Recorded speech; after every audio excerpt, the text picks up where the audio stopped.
This is Rick Rise from HighDefColor.com. Today we're going to go through the process of calibrating your monitor using the i1 Profiler software suite and the i12 spectrophotometer from X-Rite. Once you're inside i1 Profiler, we're going to click the Display Profiling box, and we're going to be taken into the Settings mode. And in here, we're going to select our display, which is our color LCD, and pick our white point. We have multiple options here. I suggest that you go with the D65, which is 6500 Kelvin temperature. And our luminance, we want to set this to 100 candelas per square meter. This will simulate more of the process or the environment looking at your printing material.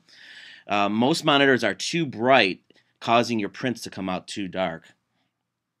And from here, we're going to leave the ambient light smart control sensor off, and we're going to click the next button.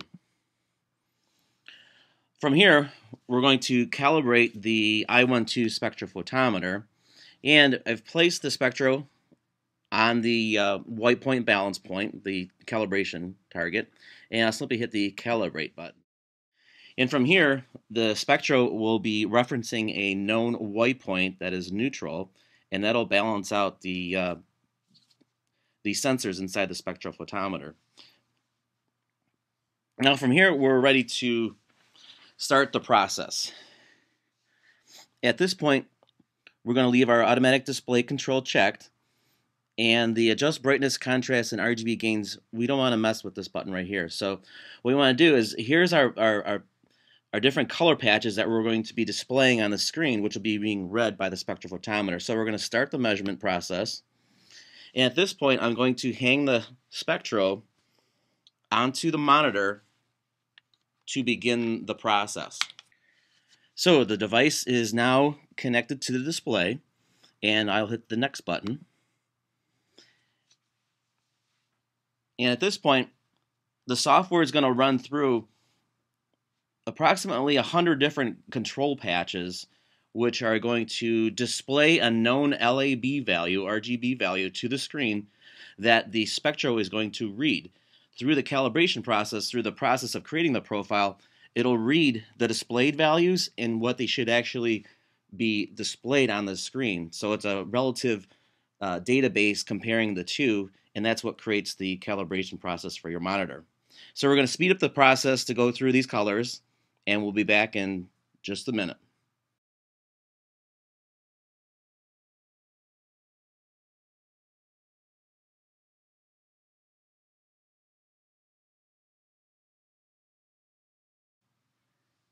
Okay, we are done with reading our color patches. By the way, that process takes upwards of 6 to 7 minutes, and we obviously edited it down so you don't have to bore you to death with that process. Now, up on the right-hand side of the screen here, these are the patches that we read, and you can notice that they're cut with a diagonal line, and the value on top is what the actual color should render as, and the color on the bottom is what the spectro actually read our uncalibrated monitor actually reading. So that being said, what we're going to do now is we're going to create a relational database between the known color values and what was displayed, and then sync those up together. And we're going to do that by clicking the next button. And at this point, we're going to name our ICC profile. Now this is going to be the MacBook Pro and today's date. And that way I know, just by looking at that, that's for my MacBook Pro. And by having the date in there, I can choose the most recent profile. So from here, I can set a reminder that it reminds me every 4 weeks to actually create the new profile, a reminder for me to go back and double check my calibration. And then from there, I click Create and Save Profile, and my ICC profile has now been generated. You'll notice the change with the screen. Look at the gradient here, my grayscale, my gray ramp from before and after. Now I'm balanced all the way through my tonal range with the proper gray. So that is it. I can't stress enough how important it is to calibrate your monitor. They have a saying that says if a picture is worth 1,000 words, this will tell you what those 1,000 words are telling you. Until next time, thanks again and have a great day. Thanks.